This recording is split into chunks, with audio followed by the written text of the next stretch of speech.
какой стране мы должны жить и какую страну хотелось бы видеть, в принципе, все, чего ты хотел. Ну, и не все, добили, Тин, не добили. Почему? Я-то как раз, я же был с офицерством всегда, и я требовал добить чеченов. То есть вот как говорили, чтобы вывести всех, кто воевал вообще за периметр Грозного. Нет, у меня очень короткая, я могу перечислить свои все меры.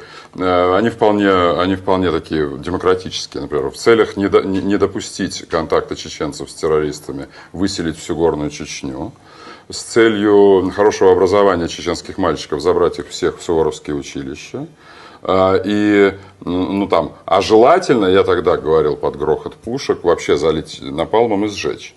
И, значит, вот не добили.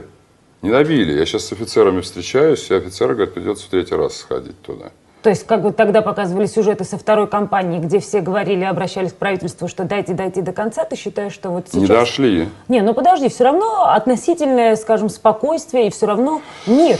И все равно порядок. Своими же причем руками. Не наш порядок. Слушай, ну получается, это... Шаманова, президентом Чечни, Шаманова. Ну, Шаманова на всех не хватит. Вот смотри, хорошо бы. Сейчас Южная Осетия, сейчас Абхазия, понимаешь, уже одного Шаманова на всех не хватит. Ну, типа, Шаманова же есть люди.